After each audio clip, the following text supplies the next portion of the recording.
For more on this, let's bring in Florida Republican Congressman Byron Donalds. He's a member of the House Budget Committee.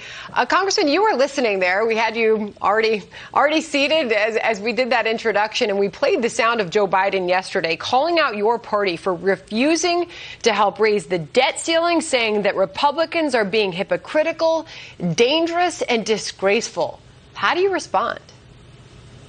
First of all, Joe Biden has no credibility on everything. He's always wrong. We've seen that over the past 8 months. But let's be very clear, and let me explain this directly to the president. We have never in the history of our country raised the debt ceiling to open the door for massive social spending. That has never happened in America.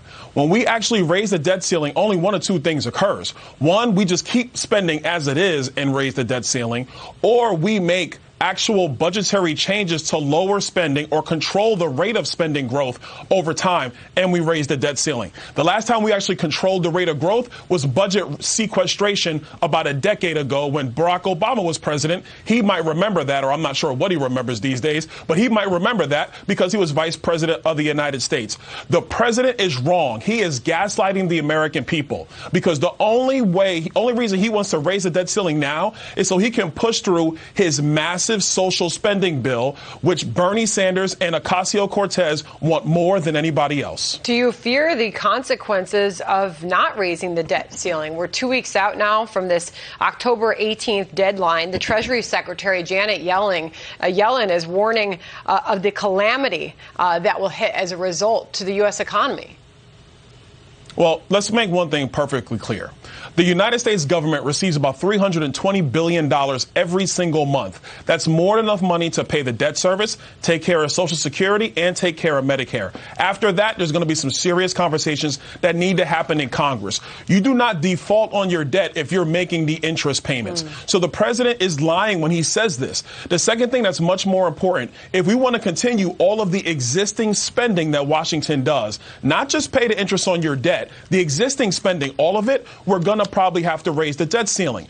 This is why this is so important. You cannot massively expand your credit card in order to take a vacation to Disney, and while you're already in Orlando, great place, by the way, because it is Florida, then take a shot down to Miami Beach. That's what the Democrats want to do with national spending. They don't want to control our spending. They don't want to budget our spending. They want to massively expand it and use an expansion of the debt ceiling in order to do it. It appears that the progressives, though, and the AOCs and likes, it appears, although the president says this is entirely his agenda, she appears to be taking solace in the fact that these two bills are getting tied together, Congressman. Here she is in her own words in Face the Nation.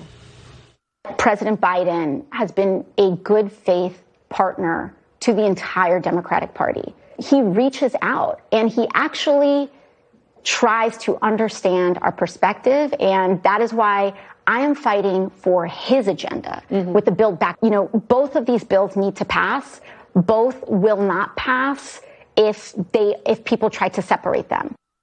So perhaps your party is seeing it as a win that the price tag seems to be coming down when we saw the president's range on Build Back Better. But when it comes to tying them together, is that a win for Democrats? First, this is not a win for anybody. The price tag coming down doesn't matter because the social spending programs they want to put in, once they're in, they never get out. What the Democrats did in this bill, the reason why they tag it as $3.5 trillion is because they only have the child tax credit for about 5 years.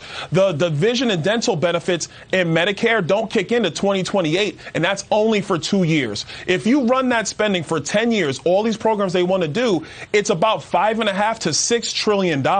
So trimming down the price tag is irrelevant if you're going to keep these programs in. This is a win for us is not doing these social spending programs. We don't have the resources to do them. What we need to be doing is actually controlling federal spending, maintaining the Trump tax cuts as they exist, and let our economy get back on track. And then if you want to talk about Medicare and vision and dental, we need to actually reform Medicare before it goes insolvent, not blow the roof off the thing. Oh, Congressman, we appreciate your time this afternoon, and it is going to be one week to watch here, and the next month, I should say, now that we know of that October 31st deadline. Congressman, appreciate your time. Thank you.